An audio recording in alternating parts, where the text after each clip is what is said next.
No. First of all, he can't be no GOAT. If Barry Bonds can't be labeled the GOAT, then John Jones can't be labeled the GOAT. Facts. Because fuck John Jones, bro. City Boy, City Boy.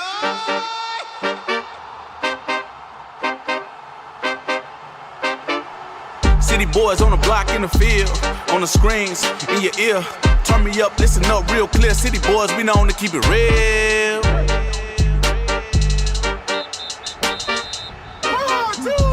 City Boy.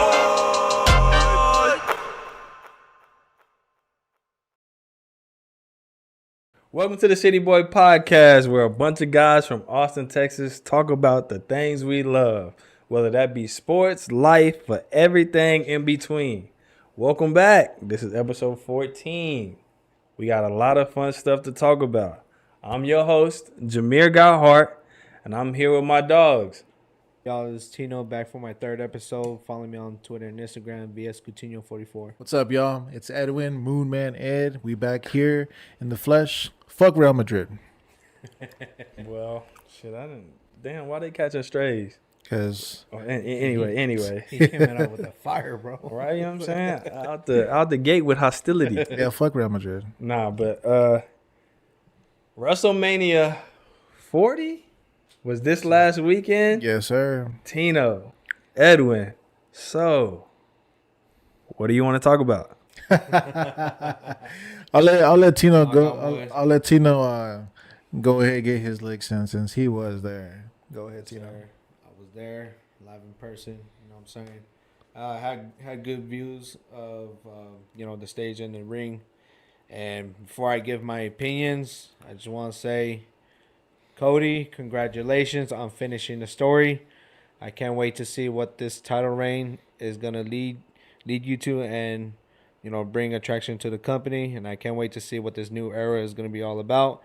Roman Reigns, you had a great run, a very historic, great run, and I hope your comeback season is gonna be better than ever. Now, my opinions, WrestleMania was great. I can't complain at all. Despite of, some disagreements on a couple of results. The matches were great, except Jimmy and Jay. Yeah. I was really looking forward to that match, but the match itself just did not live up to the build-up going into WrestleMania. And I personally loved Sammy versus Gunther. Mm-hmm. Like, that match was, in my opinion, like one of the matches that stole the show. So overall, you enjoyed the show. Yeah, it was good. Yeah. How about you? The show was mid. Everyone, this is probably the best WrestleMania in the last. Hold on. He just came out the gate. It's mid. It's mid. It was a mid show. I love Cody. Shout out to him. He finally completed his story. Uh-huh. Been watching Cody since he was in the Indies when he was coming to Wrestle Circus and whatnot. So shout out to him. I'm glad he got to finish his story. But it is probably the best WrestleMania in the last couple of years. I will say that. But as far as overall, there were some matches on there, bro, that were not WrestleMania worthy, bro.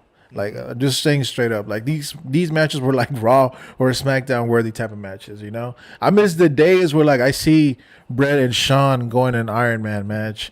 I miss the times where I see Rock, Stone Cold just, no holds barred type of matches, right? Those are WrestleMania moments, matches. And one thing that I do appreciate about Triple H is that he is trying to change that up, going from entertainment now back to pro wrestling, right?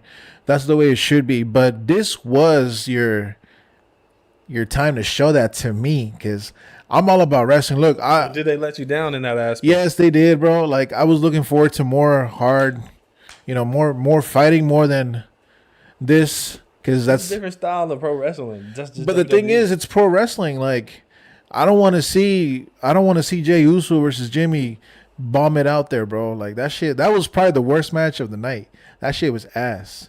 And on top of that 6-man tag match against I don't know who the fuck that is, Karrion Kross against the other people on day 2, like, that shit was ass too, bro. Like, well, it was deemed the biggest WrestleMania of all time, and they kept saying that over and over again, trying to hone that in, that this was the biggest, greatest WrestleMania of all time. I think they're banking that shit off of The Rock, Right. and Roman and the Bloodline story, Which was that good. Was a It was- 2 year, like basically a 2 year, like Right. a year or two development. Definitely. with Cody Rhodes finishing the story. Right. I think the pay-per-view in totality was mid as well. It was good. It wasn't great. It didn't like. I guess maybe I'm just stuck trying to find that nostalgic feeling of watching like Shawn Michaels versus John Cena or something like that. But I'm hopeful though. Like I am hopeful. yeah, I'm hopeful, and I'm happy like with what we got, especially with Cody the being final champion, matches of both matches Right. of both nights. The final matches of both nights, Cody and Reigns, Seth Rollins even got in the mix, and then you Right. got The Rock. Like the way they did that, even though it wasn't their initial idea, the fans kind of pushed them that direction. I am happy that it went that way. Definitely, those were probably my two favorite matches the whole time. But here's the bigger question though. It is WrestleMania, so I understand why they depend on the Cenas, the Takers, for the nostalgic feeling. I've been saying this to y'all for a while. There's only so much WWE can do to bring back that nostalgia feeling, right? Yeah. They have to improve on this hype that they have right now to build better wrestlers. Because the the Raw after Mania, bro, that shit was ass. It was. You would just let off with a promo. Exactly. But it wasn't totally garbage, but it wasn't much to look forward to. You already know you're finna get promos from the champions and whatnot, but other than that, it's just regular. But that's the thing I disagree with on Edwin. Like when he said you can't rely on. Well, he didn't say this exactly, but on like the nostalgic feeling from old wrestlers. Like, but that's the thing. What Triple H is doing. Like, who besides The Rock is this old wrestler that he brought back? To put on the card.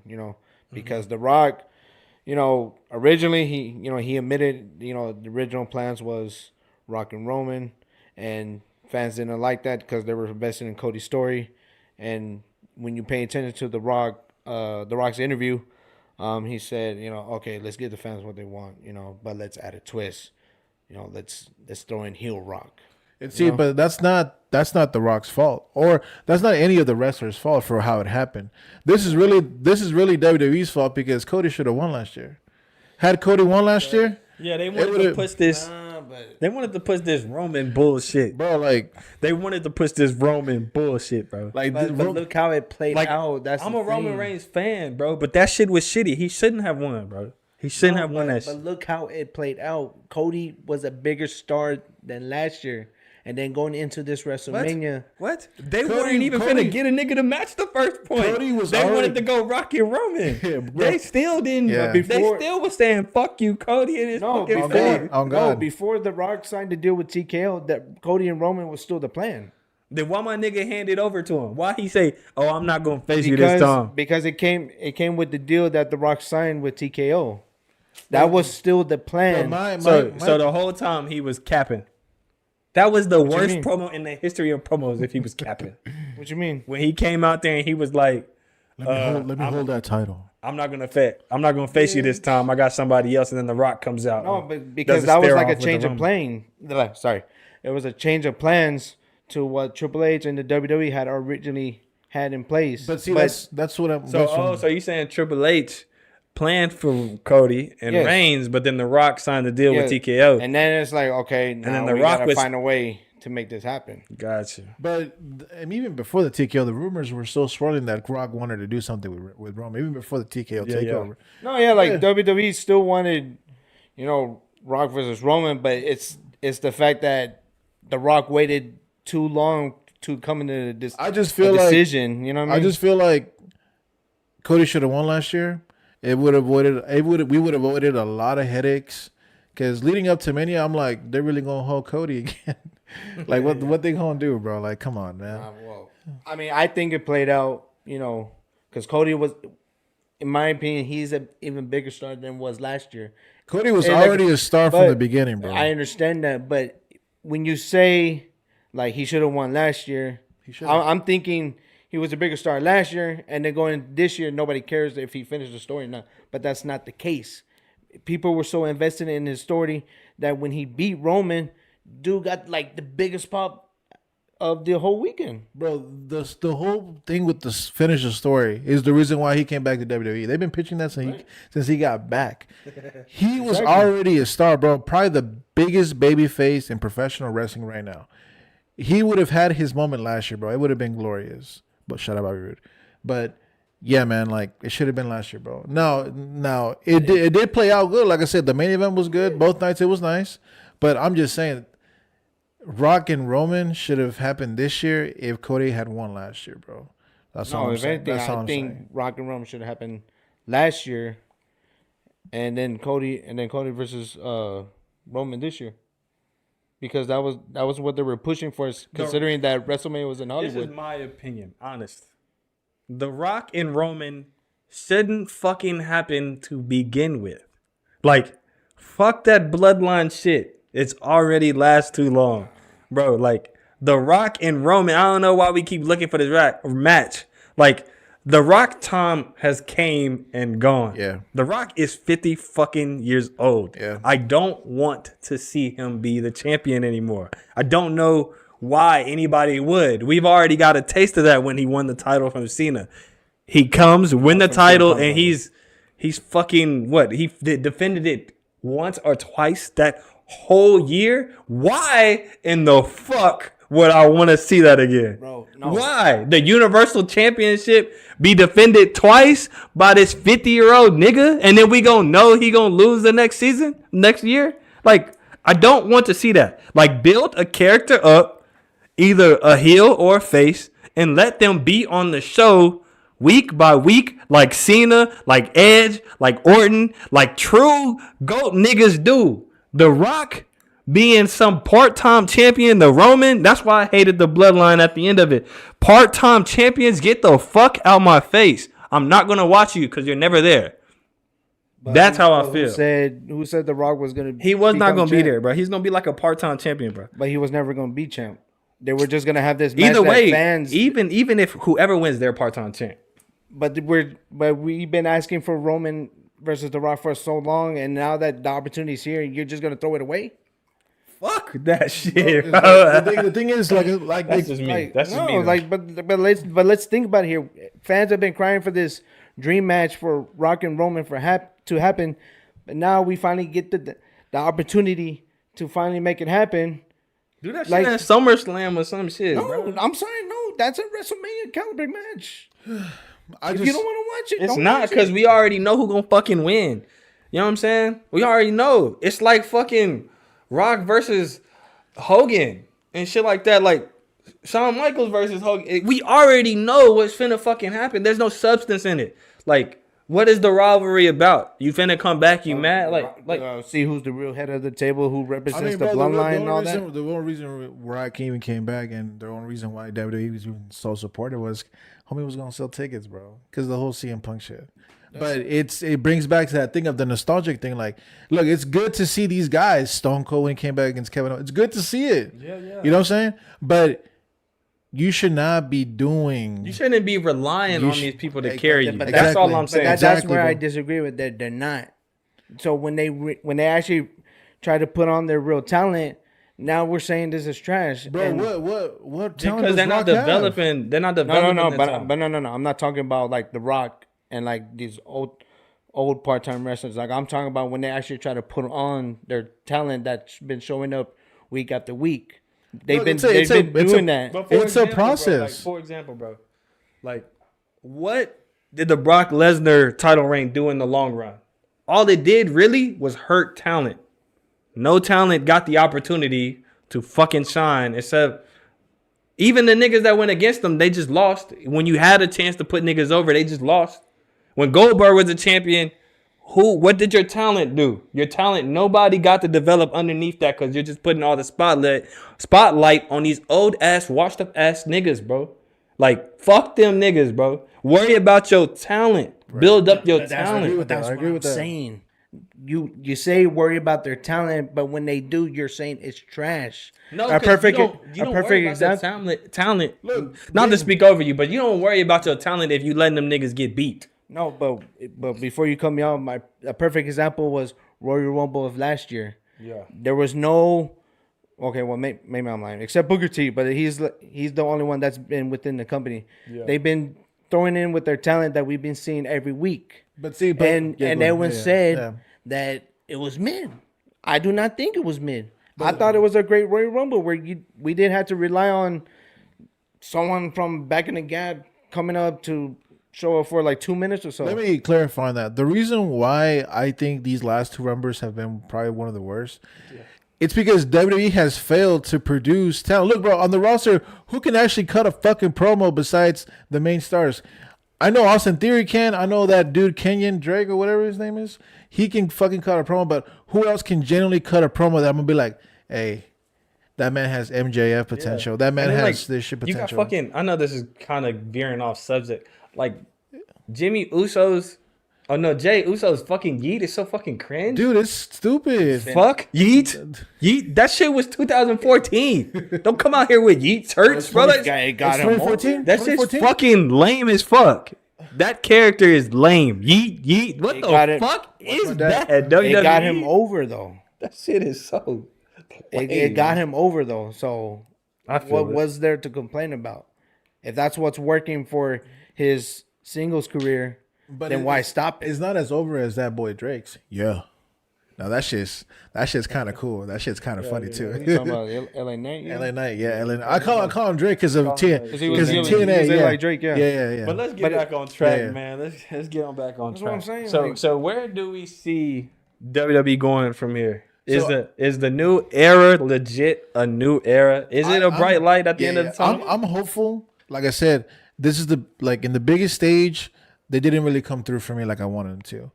Mm-hmm. The Raw after Mania was kind of ass, but I'm still gonna watch SmackDown Friday just because I'm a wrestling fan. I'm gonna give him another shot, but I need them to push. I need them to put LA Knight. I need him to have a title reign.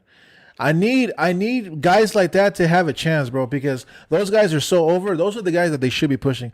I don't want to see no damn nostalgic shit ever again until SummerSlam or Survivor Series, the big pay-per-views. For now, I need you to push the LA Knights, the Undercarters, the Austin Theories, give them a couple of title reigns and shit. Those are the guys I want to see, bro. I don't want to see no I think Uso LA shit. Knight is favorite to win the Money in the Bank. So awesome, good. That's great. I think he wins Money in the Bank. That's kind of a like title. Going on from here.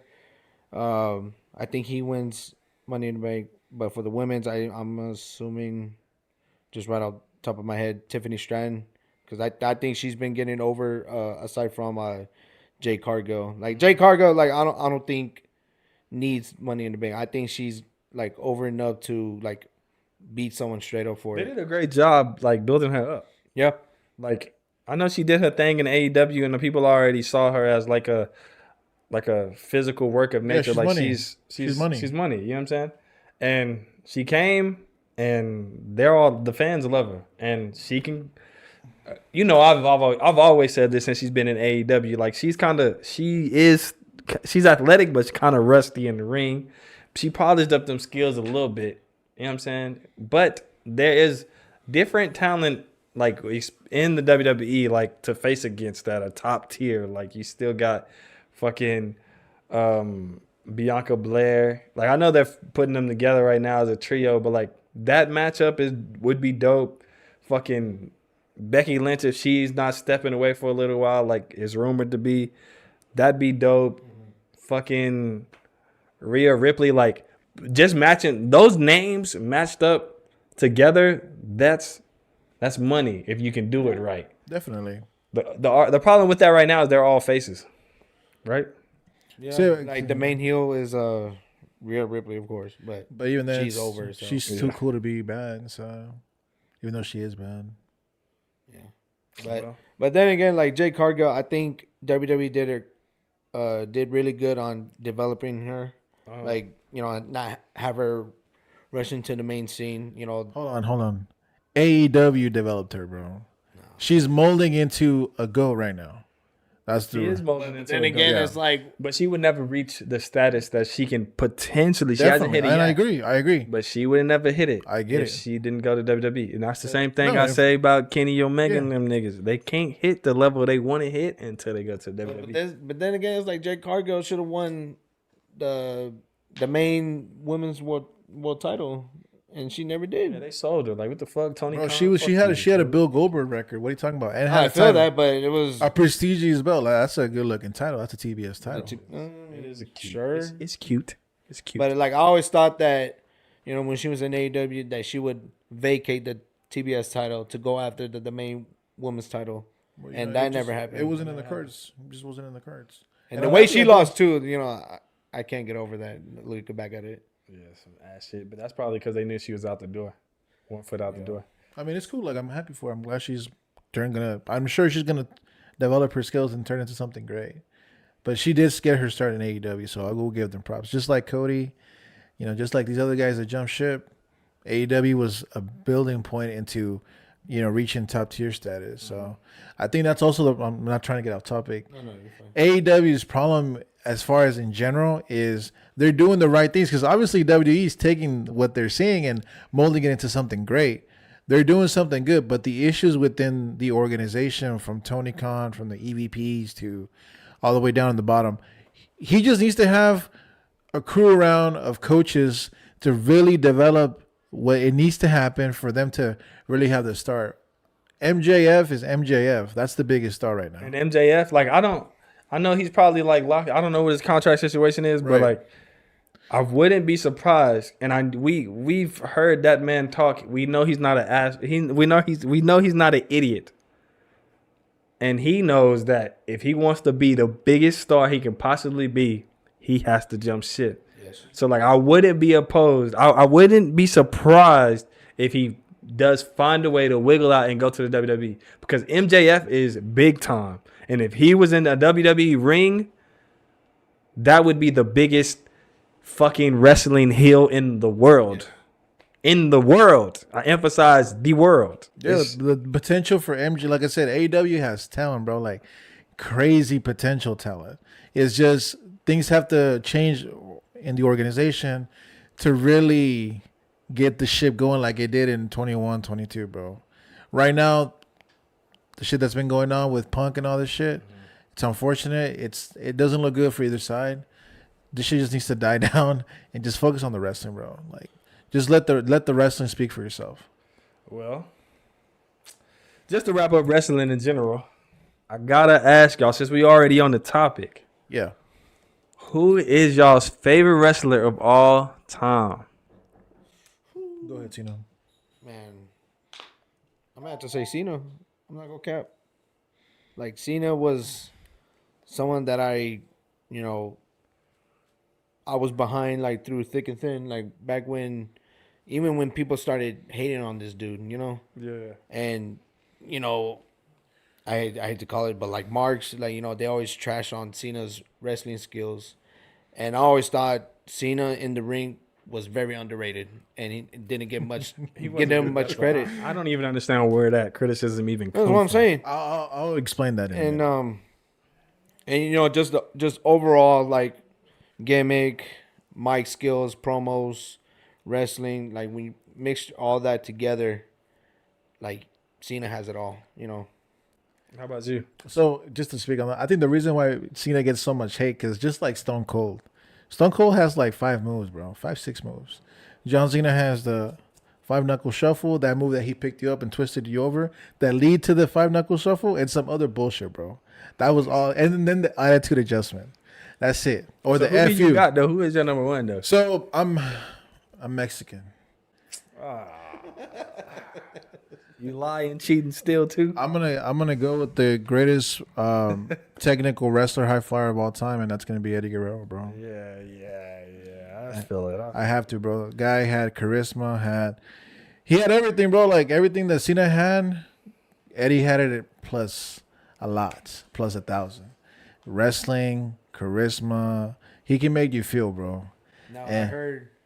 I did hear before Cena hit his peak, Eddie Guerrero was getting ready to be the face of the company, but rumor had it that Like he wasn't ready to take on that big responsibility. Yeah. That's all it was. Because he was never given that opportunity, bro. So like, how you gonna feel? You've been a dog working right for years in WCW and everywhere, and they're handing you the keys, and you're just like, I don't know. Yeah. You know what I'm saying? But shout out to Eddie, the late great Eddie Guerrero. He's my GOAT, bro. What about you, Jamir? Who's your GOAT?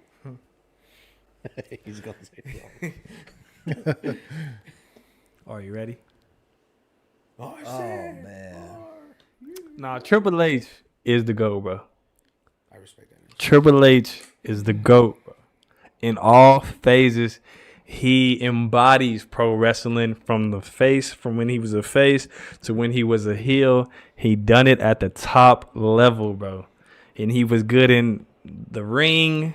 He's technical. He's a powerhouse. He's a brawler, bro. He can really piss you off on the mic. Yes. And he can also make you laugh on the mic. So Triple H is the fucking GOAT to me. And then come on, bro. Who wasn't spitting water, bro? Who wasn't getting a little water bottle and spitting it in the sky? Yes. You know what I'm saying? Who wasn't doing that? But Triple H is the GOAT, bro. The pedigree, classic finisher, top tier finisher, bro. Classic heel, best heel run with Evolution, bro.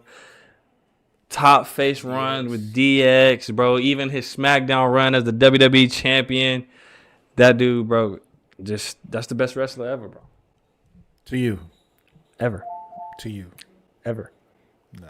But going into the new age of wrestling, who do y'all see picking up the torch? Who can be in that Mount Rushmore of pro wrestling that's in it right now? I'm not gonna lie, Gunther. I think in ring wrestling, without a doubt, great. And I think Gunther has the potential to take over as that top heel status. He already did a great job with the Intercontinental title, breaking Honky Tonk Man's longest IC record.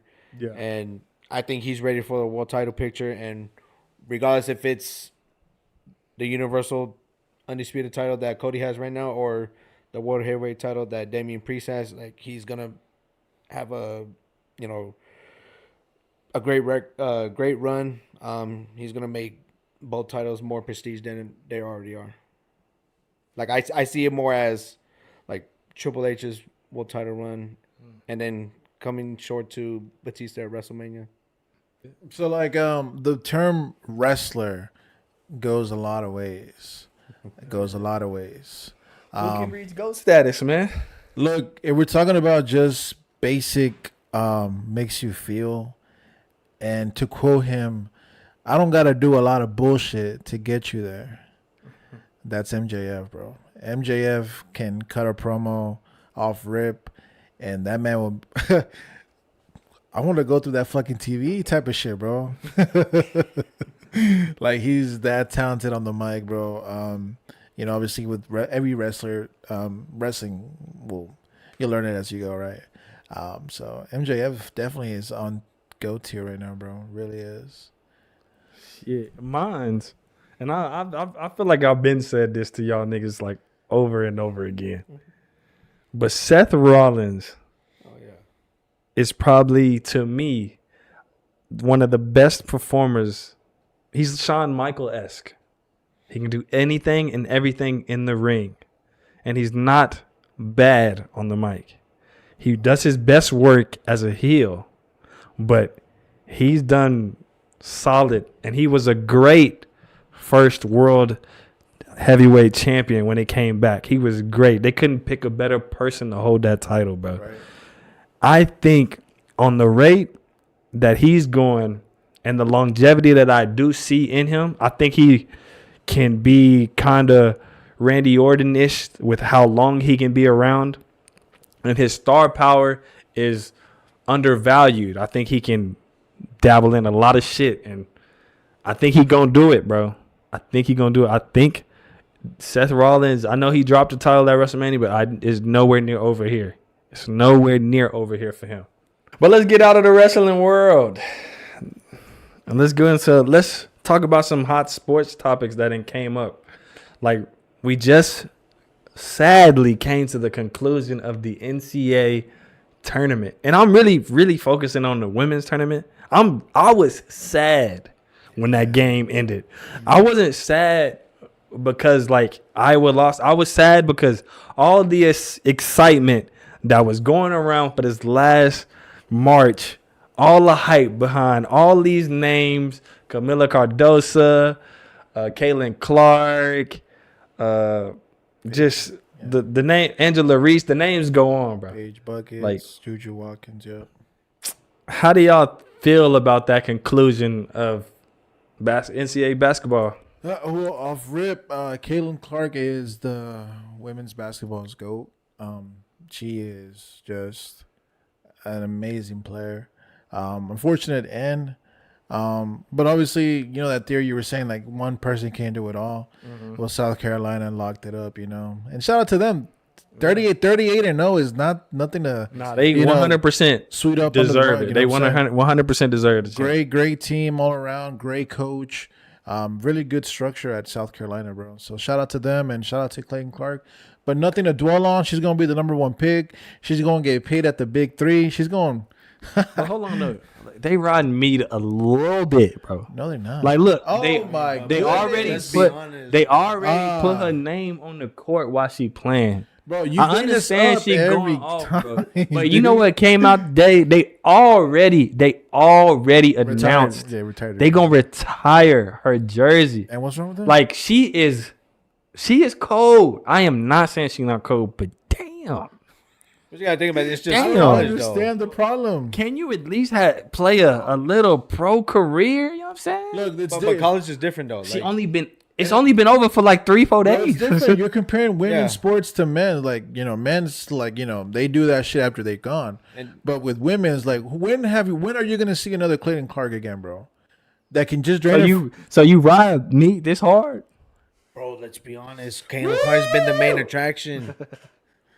Like, she's been the main attraction. Hell, she's the reason I got into women's basketball in general, bro. You can't deny that. Like, whatever acclimates she's getting right now, more than well enough deserved. She deserves them. I'm not saying she doesn't, but like this soon, isn't it kind of in your face with it a little bit? Well, but college is different though. They're just going based off her college career, versus like if you go pro. Damn, bro. Look, bro. There's a reason why Brittany Griner didn't get her. So Zach Edey need his shit retired. No, hell no. Is he a go for his? He's not a king. He's not. Is he a go for his school or what? He averaged like 28 and like what in the tournament, and then like he won 2 Players of the Years. Look, just like retire that nigga jersey, dog. Just like Jay said, bro, he was facing bums. 7'4", the tallest person in the league. All right, yeah, he did go outside. He did go outside in the last game. Like he really, he's not what he's built up to be, bro.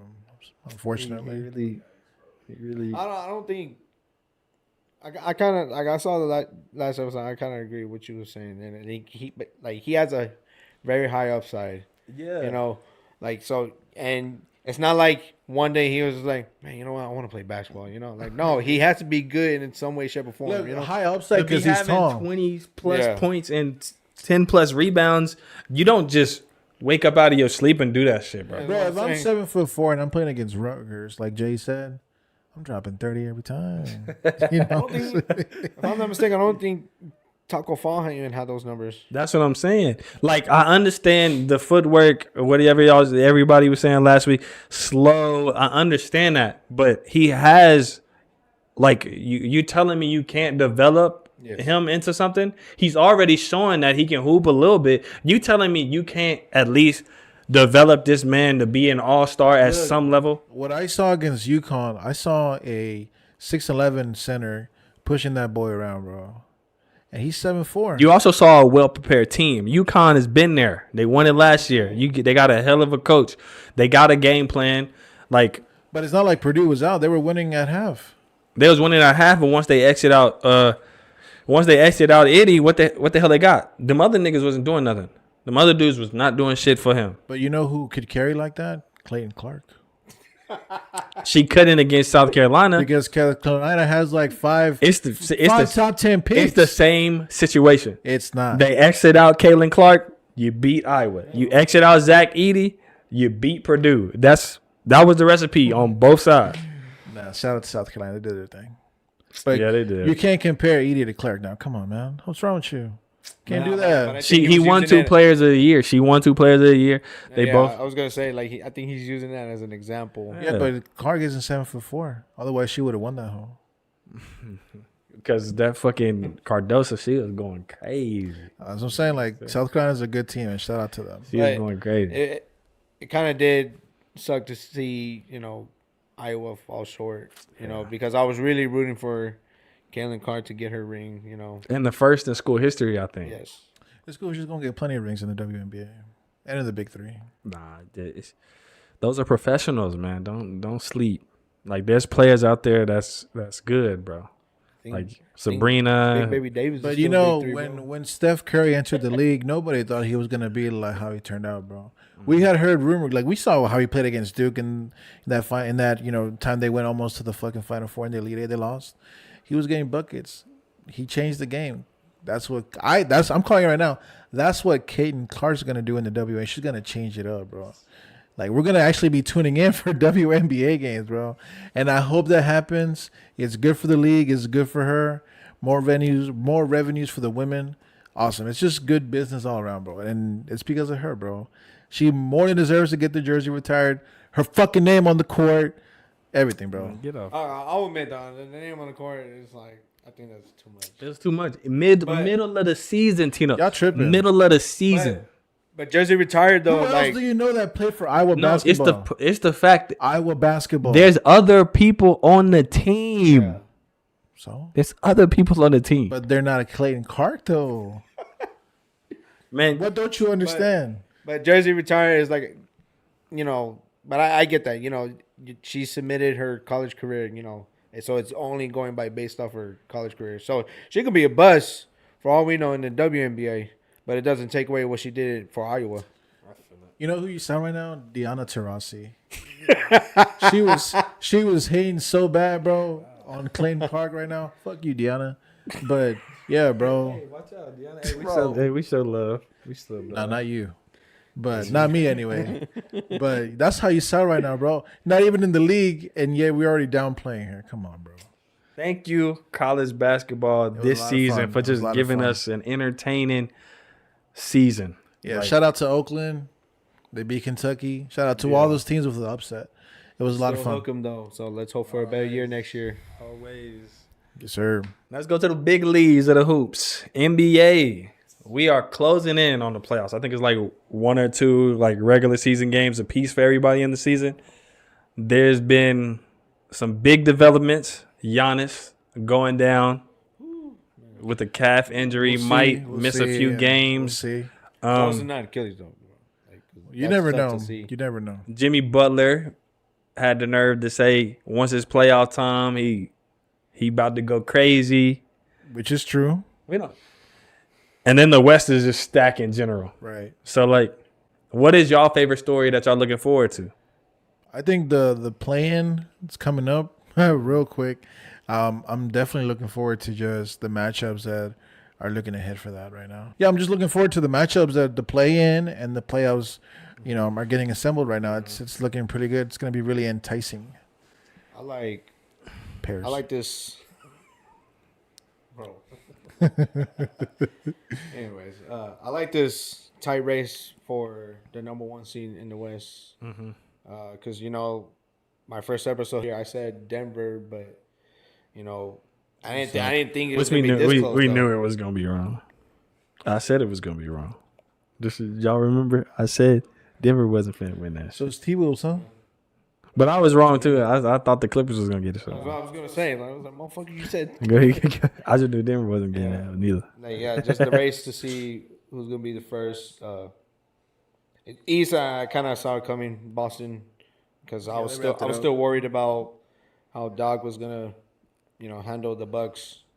So, that's no surprise to me. But, the play-in, I'm intrigued on how that's going to play out. Yeah, bro. Play-in matchup, big time. going at it again. LeBron and Steph Curry and the Warriors, bro. They didn't have battles. They didn't been to war so many times, and we get it one more time. It's not guaranteed again. They are getting old, bro. So the Lakers versus the Warriors in the playing game. Who y'all got? Yeah, man. We're not getting any younger, bro. And We're not talking about us. We're talking about them. it's been some really good, memorable years. I'll never forget 2016. Fuck that shit. Fuck the Warriors. Yeah, fuck that shit, bro. So fuck them.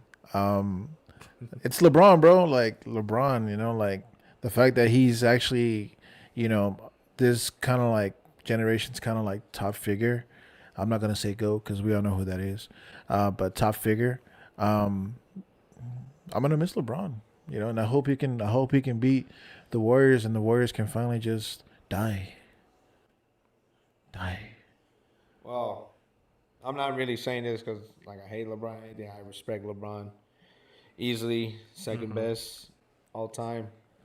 It's just that he plays for the Lakers, bro. And being a Spurs fan is always gonna be fuck Lakers, And not to say I haven't had that same feeling with Golden State over the years, but now that KD left, I kind of have somewhat respect for them. So I'm going for Golden State on this one. What is y'all's, just real quick, what is y'all biggest memory of this rivalry? Like, what comes in y'all head when y'all think LeBron versus Steph Curry or LeBron versus the Warriors? Like, what is that memory? The LeBron block against Iguodala, Yes, bro. that block, bro. For real, bro. Yeah, bro, that shit, amazing. And then Kyrie hitting the three. Damn, that was a good ass series, bro. That block, I just knew, oh yeah, the Cavs they're not losing this game. Yeah. And just coming back from 3-1, something. The only team to have ever done finals. that in the finals, 3-1. Yes. Like That game, yeah, that block, bro. Just the whole play out of that block is, he hell nah. Yeah. He Yeah. hell no, I'm not having this shit. Yeah. No. And then Iguodala's face, when LeBron blind. Yeah. I think that's so. The reason why I won't put LeBron over Michael is because Michael. Why you keep trying to plug Michael Jordan in here? Because bro? Michael is the GOAT, bro. I'm sorry. Michael Jordan is not the GOAT. He never lost in the finals. Michael Jordan is not the GOAT. LeBron James is the fucking GOAT. LeBron James is leading all-time scorer. Good for him. LeBron James is athletically better than Michael Jordan. He's a better teammate than Michael Jordan. Hell no. What? I don't understand why it's an argument. LeBron is better than MJ. His work of art, his resume is longer. And once again, he is still doing it. I would have given The nigga dropped 33 and 7 and 13, something like that yesterday. Look, I would have given him. And he's 39. I would have given him the crown, bro, if he had won all these accolades with the Cavaliers originally. Yes. He won a ring with the Cavs. Yeah, and but not totally, originally. That team was sorry. Name one other person on that team except LeBron. When he first When he first was on the Cavs. Mo Williams. Ilgauskas. What? Are you fucking serious? Mo Williams was an all-star, bitch. Them niggas, on 2K, LeBron, on 2K back in the gap, LeBron 98, 95, 70, 70, 70, 70, 70. Every other nigga on the team was 70. Every other nigga on the team was 70. 70. Drew Gooden. 70. Them niggas are sorry. LeBron a GOAT. Stop playing with this man. LeBron is the best player. LeGoat.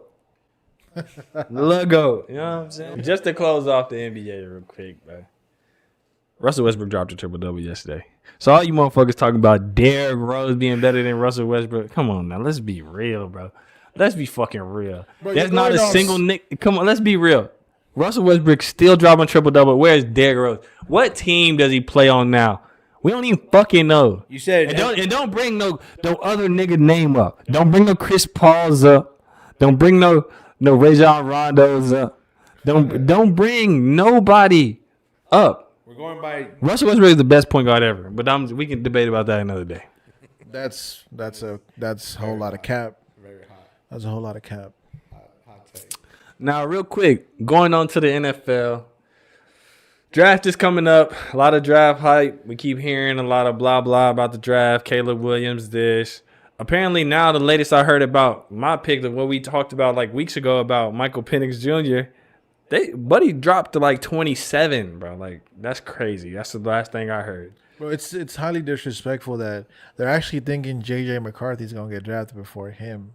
That's hella disrespectful. No, like, I seen in mock drafts, him being picked as high as like 5 to the Vikings. Yeah, dude, yes. Like, that's... Like, they're moving up and shit. That's crazy. That's stupid. They say you can't penalize him because of what he was asked to do. Like, they say he has the talent to do all the things, be a high-volume passer. He's athletic. He can run. Like, they said he got all the tools. He got the IQ. It's just that what he was asked to do for Michigan wasn't a lot because they had a fucking crazy stacked defense, stacked team. He didn't have to do a lot. It's just a lot of pressure to put on McCarthy. If you do draft him that high, if the Vikings do trade up, like they're saying, right? Because you start him immediately. Like, you're off rip. You're going to be throwing to Justin Jefferson, and if you don't give it to him how he wants it, not only are you're going to get bitched at by your coach, you're going to get bitched at by him in the locker room. So, like, pick your poison. You know, I'm not going to give JJ too much of a hard time because at the end of the day, he's going to get his money. And if he gets drafted that high, awesome. You get your bread, you know what I'm saying? But talent-wise, Michael Penix Jr. is up there with, Caleb Williams and all. Now, while if you ask me, I take Michael Penix Jr. over anybody quarterback-wise in this draft. Nice. But looking into the mock drafts, like a lot of them are still saying like they're still iffy on his injury history. And while his last year, yeah, he finished a full year, but like let's not ignore what happened prior to that, and they still want to see like if he can stay healthy, and technically talent wise, without a doubt, Michael Penix is the best, but it's just that injury history that everybody's still like, yeah, he's good and all, but is this worth the risk? Yeah. Well, other than just the quarterback debate, which is a quarterback-heavy draft, what pick are you looking forward to the most? So my Niners are drafting 31st. I would love to have, from anything from an offensive lineman to a defensive tackle. I was really high on Sweat, but he DWI, bro. What you doing, dog? The draft's in 3 weeks. He's gonna be a steal, I'll tell you that. Oh, for sure. Like he is a first round pick. But, now that this happened, he's going to be a solid pickup, like at the second day draft, you know what I'm saying? Yeah. But I'm big on Murphy, too. So I'm good with alignment or Murphy, bro. Safe to say, Cowboys get that third, fourth round pick. Sweat's there. It's game over right there. No, I'm just kidding. First round, it's no secret. Cowboys need a lot of help on a few areas, but I think realistically, considering that they're in the 24th pick, if there was a good linebacker like available there, that was supposed to go like early rounds, yeah, of course get them. But considering that what they're going to be at, I think you can go all lineman first round and then linebacker in the second. So in that case, I think first round they're going to go with a dude from Washington, Troy Fautanu. Mm-hmm. Obviously, with the Cowboys moving on from Tyron Smith, they're going to need someone to fill his void. So bring him in, put him at the tackle. So him at tackle and then Tyler Smith at guard, that would take care of us for the all lineman part. I think it's not a specific pick I'm looking forward to. I'm just kind of really looking forward to the mix-up that could happen. We know we got mock drafts, we got projections, but none of us are in their office, so we don't know what they're truly thinking. And there's been times where we thought we knew exactly where niggas was getting picked, boom, right. Boom, boom, yeah. And they get picked completely different. Yeah. So I want to see how that get mixed up. I want to see if Caleb Williams, well, I think he's the only sure number one, but is Bo Nix the for sure number 3 or 2, or is Mr. Popo Marvin Harrison? Is he legit number 4? You know what I'm saying? Just to build off on the NFL talk, there was some hot takes given by Cam Newton, bro. We talked about him on the podcast before when he was getting jumped and had to go to Fight Club at the camp, whatever. But he had some hot takes to give about the quarterbacks getting money. And he was just saying how The truth. like Kirk Cousins got signed for $180 million coming off an Achilles tear, where, you know, back in the gap, that's a crucial injury. That's a career-ending injury. And you got Cam Newton, who's been to a Super Bowl, who's been a league MVP, lives in Atlanta, I think, in your backyard, and you don't even give him a call. And all his injury history is minor. And like, why can't he get a look? Like, I understand his way of explaining it, you know, in my head, right? Mm-hmm. Cam Newton has been to a Super Bowl. Kirk Cousins has not. Kirk Cousins has been, for the most part, you know, a very decent athlete that has a gifted arm that can be a for sure starter in the NFL, which he has been for years.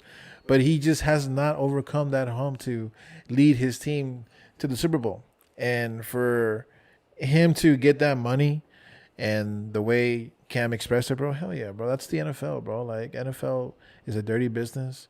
I'm not gonna say that like Cam isn't worth that much money, because at one point he was.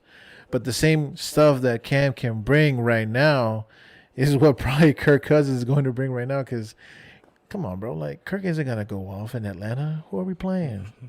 Like $180 million just for like to be like another probably regular? That's what I'm saying. That's a lot of money to give somebody coming off of an Achilles tear. Yeah. Like, I understand he puts up the numbers, but you want somebody that's galvanized the team.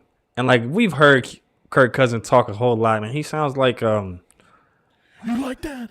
You like that? Yeah. he's You know like the whitest dude on the the whitest Bro, the white cringiest dudes. thing with he had that chain on, bro. Never want to see that shit again, bro. Like, who? His team motivated that. Yeah, no, You gotta like- be honest. But you got any opinion? I mean, coming off an Achilles tear, like, I could see that, like, you know, I guess you can call it an argument, you know. But then again, like Cam Newton's not the same guy, bro. Like, let's just be honest. He's not, but you don't have to be. What he did is not. It's not gonna be as elite, but you can still get some shape or form of that. You know what I'm saying? I mean, bro, he is the quarterback with the most rushing touchdowns. Like, I'll give him his props. Like, he's in the history books. He's a red zone threat for sure. I just think the Falcons are, like, rather, you know, bank on Kirk Cousins first, because, you know, it's not like Kirk Cousins has been hopping teams to teams. You know, he was with Minnesota, and prior to that, he was with Washington. But you know, he hasn't been good, though. That's the thing. He's been. I would. He's been above average if you look at the numbers. I was gonna say, like, you know, maybe against Washington, because I never really paid attention there, but like Minnesota, I didn't think he was that bad at all. But 180 million. I That's agree. crazy. Coming off an Achilles tear, you know. There's a reason why But- Washington was willing to go ahead. There's a reason why Minnesota was willing. Go ahead. You know what I'm saying? He had been wanting to leave Minnesota. Like, Yeah. it's last like- season, that was one of the rumors. Like, where is he going to go? Yeah. But he's definitely not worth the 180 mil, because, like I said, to me, he hasn't proved anything. You can't win the big one, big dog. And in Atlanta's rebuilding, bro. So, like, all you're doing right now is just doing a cash grab. You're going to fuck this organization. You know what I'm saying? And shout out to you. You know, you're getting the bag. I'm not even hating on that. But you as a player, you're not that elite player to be getting paid this money, bro. So how would y'all have felt if Atlanta said, like, you know, come on out for a workout to Cam Newton? You know, like, they At tell least- Cam Newton to come in for a workout, I but then think they. I think the sucky part about it, not the overtalk you, I know where you was getting, but I think that he didn't even get the opportunity, bro. That's the part that sucks. Cam Newton didn't get the opportunity, and it seems kind of like he's falling into fucking Kaepernick territory. Not that radical, but like, you're not giving him an opportunity because of his name and what he comes with and how big he is and how popular he is. Yeah. And you're not even considering his talent at this point. You're letting his persona, his character, which as if we just looking at Cam Newton, the teammate, is not a bad character. No, he's not. You're thinking about him off the field and his personality, the podcast, how he talks, how he posts, how he writes, and you're saying, oh, we don't want that distraction on our team. But that distraction is just him representing his culture. I'm not trying to make it a color thing. That's just him representing himself unapologetically. If it's a white person doing it, it's Different. it's celebrated. When it's a black dude doing it, it's knocked down like, oh, get out of here. So that's why you got Kaepernick out the lead. That's why you got Cam Newton out the lead, because they unapologetically black, in my opinion. Yeah, it's unfortunate. I think Cam definitely should have gotten some more tryouts. You know what I'm saying? More opportunities. But he basically explained it right, bro. Like, look, like I have a Super Bowl over him, but I have literally the same accolades, and I had injuries. And for them to be offering this man who, hasn't done shit, that much money, like, come on now. Who are you trying to play, bro? But then again, though, but let's not ignore Cam Newton had the opportunity with New England, and then coming back. That was a shitty opportunity, though. No. Yeah, it wasn't like I was gonna get to that. Like, it wasn't entirely his fault, but he also didn't leave a bad impression to Carolina. And Carolina called him up when That was another shitty opportunity. There was two shitty opportunities back to back in the same season. But Cam Newton with Carolina started right away. He started right away because they were dealing with injuries. Christian McCaffrey's already off a season. You barely got any playoff opportunity. That was the year they had Sam Darnold. They just came to see if he can give them a little spark, and he gave them a little spark for one game. But that's not the same Cam Newton offense. Oh, yeah. And he just came out of there. He just got there. You can't, you're not finna run that whole, like, you're the quarterback, and if you're a quarterback, if you want to run that offense efficiently in the right way, you need the whole off. You need an off season. You know what I'm saying? And he come middle of the season. It's tough. That's tough. They put a lot on his plate, and it was like, go figure it out. If you can figure it out, we'll reward you. Yeah, it's like they expected him to be 2015 Cam, but 2015 Cam had Greg Olsen.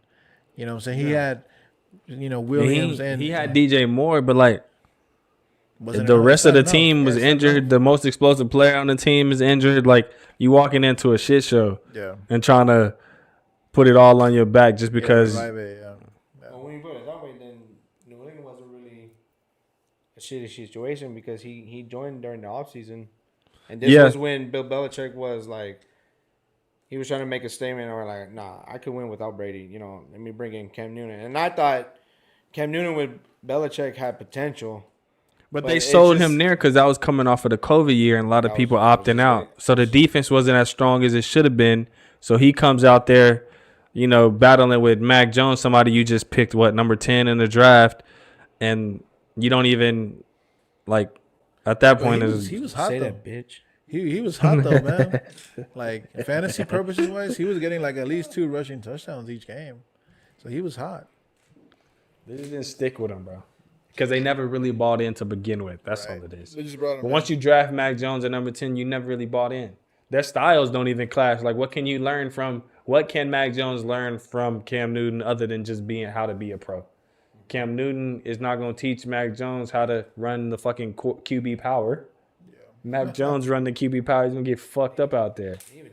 Getting off of the NFL football, let's go into UFC 300. This is a monumental event for UFC. Definitely. I think this UFC card is probably the most stacked of 2024. I've been hearing that. Y'all really, truly believe that? Yeah, man. It's good, bro. They got former world champions in the prelims. All through the card. I understand that. But none of them are, like, blazing hot right now. Like, none of them are.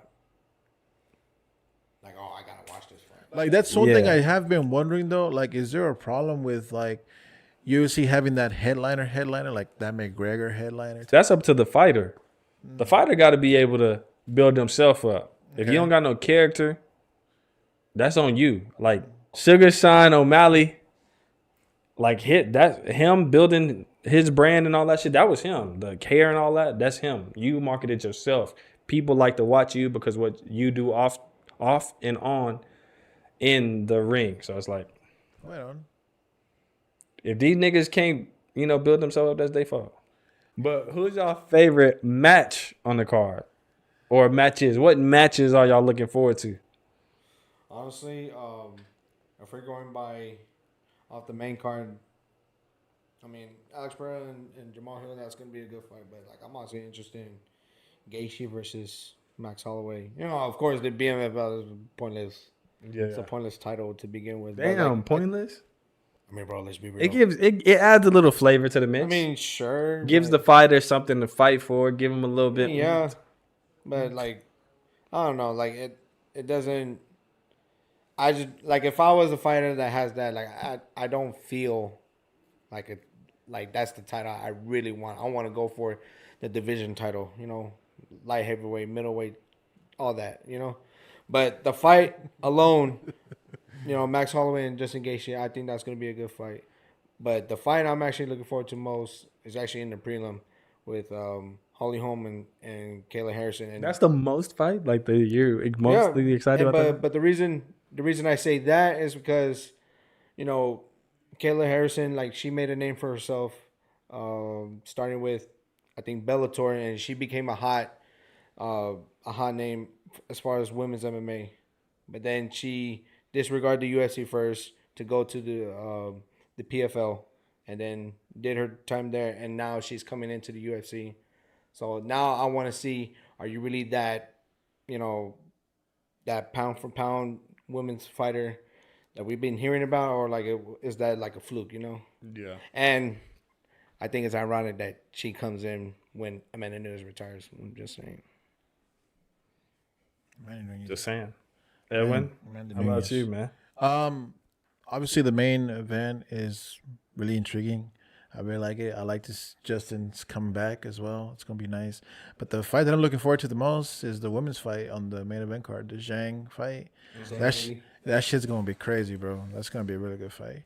Lately, all the women matches that have been on main event have been crazy, bro. They've been good. Yeah, like, I would agree. It hasn't been that bad, but it's gonna be a stacked card all around. Catch me at Twin Peaks probably. I'm finna get lit. Twin Peaks? Finna get lit, so yeah. He said catch him at Twin Peaks. So, give him a discount or something if you see him in there. Please. Saying?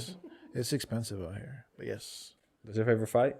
Mine's is the main event. Alex Pereira versus Jamal Hill. What's wrong with that? I became a fan of Alex Pereira because one thing I can say about him, he don't run away from no smoke. He don't. He wants to fight the best of the best. He go out there and fight the best of the best every single time. And then he go bang with him too. Yeah. So it's like, I understand Jamal Hill. He got a solid record. Only took 1 L, I think, right? Yeah. He never really lost the title too. That's what I'm saying. He had to vacate it due to injury. That's what I'm saying. But like Alex Pereira, I didn't see him lay the top tier out.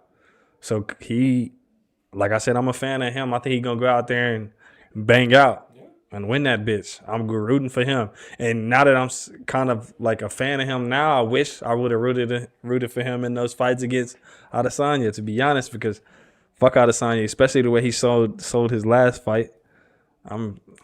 If they ever... Calm down. Calm down now. If they ever meet again, Pereira, beat that boy ass. Nah. For real. Knock that nigga out again. Put that shit to bed, bro.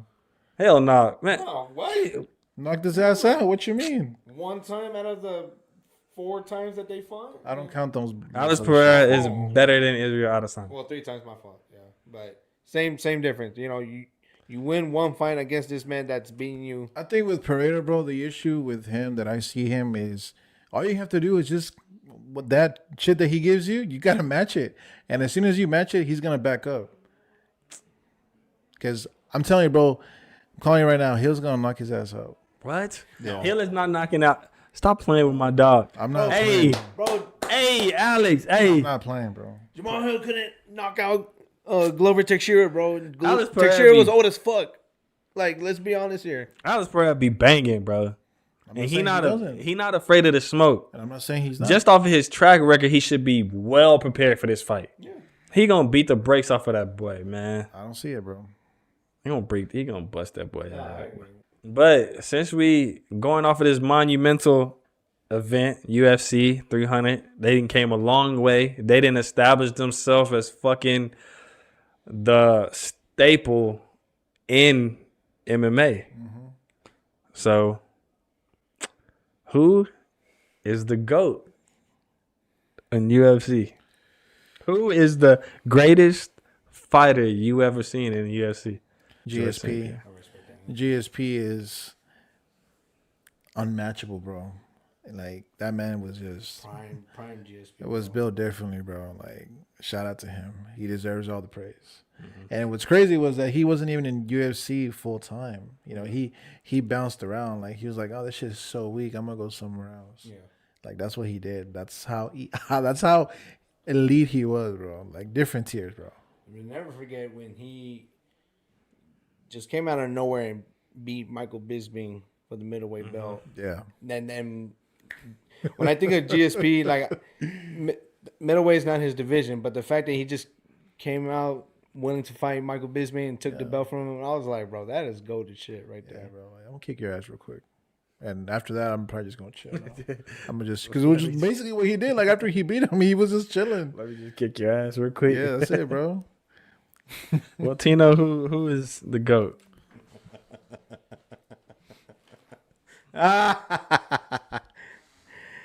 There's only one answer, dude. Freddie knows. There's only one answer. Who's the fucking GOAT? It's John Jones, bro. Like, John Jones, nobody's beating this man. Like, GOAT of the light heavyweight division, and Mr. Rudolph the Red-Nosed Reindeer himself. and took his first fight in the heavyweight division. Mr. Snow in the And Bluff is immediately himself, champion. bro. Fuck that man. Fuck that man, bro.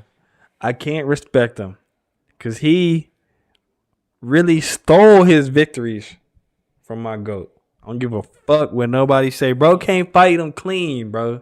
He can't fight him clean. Why he can't fight Daniel Cormier clean? And you know the plot twist? DC still admits to defeat. Okay, that's fine. But that's a real champ right there. That's real champ talk. That's the real champ, bro. Look, I'll He did it the right way, bro. Look, I'll say He this. did it the clean way. His record, his fucking, his resume is long. His resume is established. The only blemish is some cheating ass nigga. His only blemish is some cheating ass dude.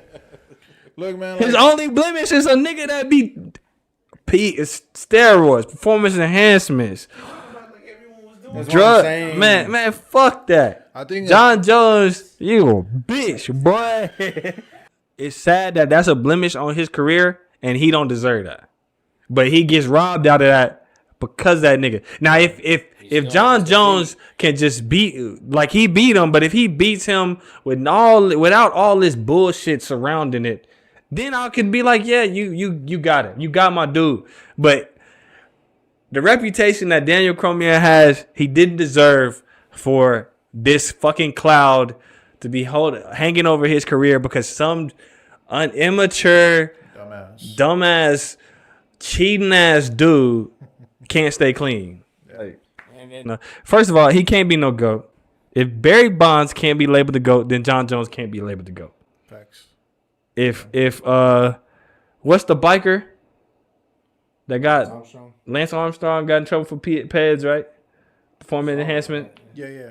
If he can't be named the GOAT, then John Jones can't be the GOAT. John Jones will never be labeled the GOAT because he had performance enhancement drugs. He will never, ever be labeled the GOAT in my eyes if Barry Bonds can't be labeled the GOAT. If you put Barry Bonds in the Baseball Hall of Fame, then I would say John Jones is the GOAT. Until we come to some overall conclusion that it's okay to cheat, then I don't want to hear about it. Matter of fact, give the Houston Astros all their credit back for winning the World Series because fuck John Jones, bro. Because if you gonna penalize all these other dudes for cheating, penalize him. Yeah, get him. Fuck John Jones. It's also different sports. What was that Jamir be doing? And I be hating, bro.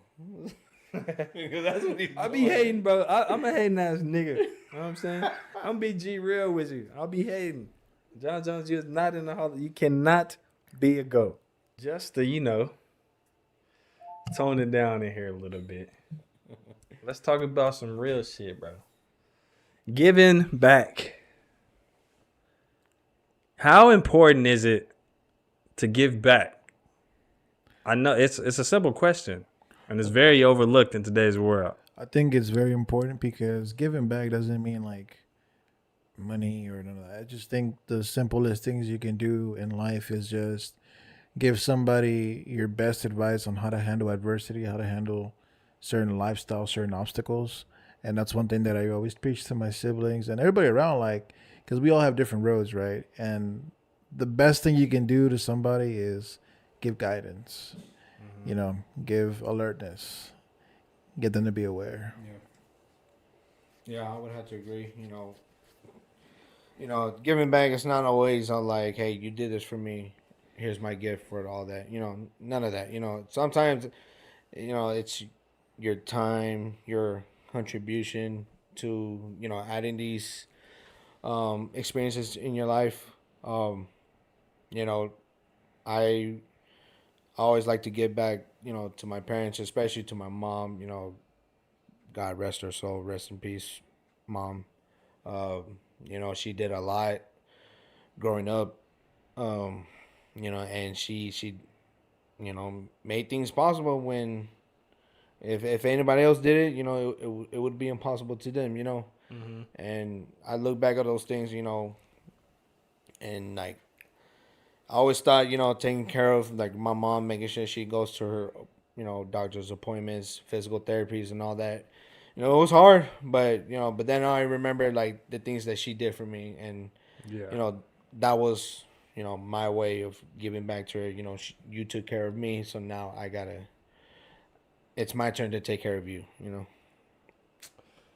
Yeah, just to build on top of everything y'all saying, I feel like it's your right as a human. Like it's your obligated right as a human to give back. Just as you're obligated to live life to the fullest, you're obligated to give back, to support, to do the bare minimum. Like you said, it don't gotta be money. It can be time. It can be effort. It takes minimum. Things, yeah. It takes minimum to do it. Yeah. And not to make it a spiritual thing or a religious thing, but like we're told that to give back, it comes back to you. Yep. And even in the literature that I've read, the books that I've read, from entrepreneurs making millions of dollars, what? One thing that stuck out to me is that they all have chapters and mention giving back is important. Definitely. And I'm talking about dudes that got millions of dollars are dedicating chapters in their book to giving back. Yep. Because you can do so much for others. Yep. You can do so much. It's just the little things, bro. It doesn't cost a lot. You know what I'm saying? Like I know nowadays, the world's really cruel, and we overlook a lot of things, but you don't know what anybody's struggling with, bro. The simplest things you can do, bro, is provide happiness to somebody, bro, and it doesn't take a lot. Yeah, and even aside from family too, like because everybody has someone to give back family wise, but like even like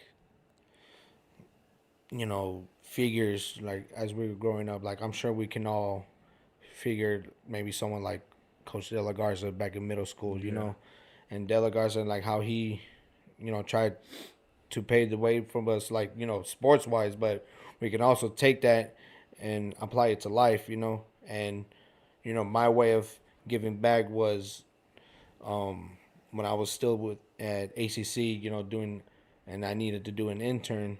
I did it with, I did it with De La Garza at Webb Middle School, and I was trying to, learn from his ways, like how do you do this, how you do that, and building a chemistry with the kids and whatnot. And De La Garza always joked about, you sure you want to do this? It's not easy, I'm like, yes, coach, I want to do this, but there's just so many things that I learned from De La Garza that I can not just apply it to, kids and sports in general, but like also to life. Yeah. No, I feel that because so many, like, that's what this platform, for example, is for. Like, us having this podcast is the vision with that is not to just have a podcast, is to have a voice, is to give voices to people similar like us that we don't see a lot of in our city. Right. Speaking out, Yep. even if we just speaking out on sports or food, we deserve a voice in general. Definitely. And I never hesitate when somebody DM us or comment on a post to share a few moments with them, chat it up with them. I even had somebody DM us asking for advice. Like, how did you start? What got you to start doing that? What was your motivation? I never hesitate to give that back. And then, like you said, with coaching, like, I'm excited to coach in the fall again because I do that volunteering to coach for absolutely free. I don't get nothing out of it. All I give those kids, I coach them hard too. I come out there with the whistle, the hat. We running gashes at the end of the practice. I'm pushing them for free. And I'm just, they'll come in there, they'll come and ask me tons of questions about what made you do this? Why did you do this? And I'm just that father figure. I'm that leader.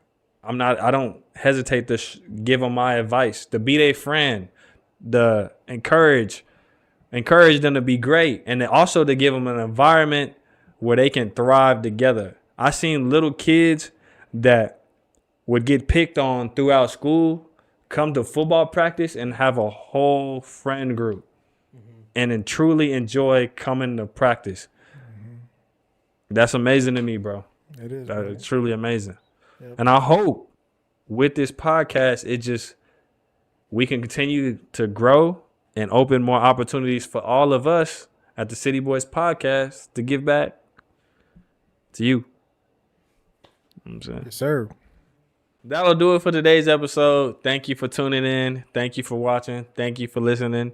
Continue to chime in, engage with us. We're growing and we don't want to stop growing. We want to continue to put out good quality content for you. Yes, sir. Be sure to like, comment, subscribe on our YouTube channels and follow us on all social media platforms, and go ahead and comment and let us know what you thought about what we said today. If there was anything that you agree or disagree with anything. We appreciate y'all for tuning in.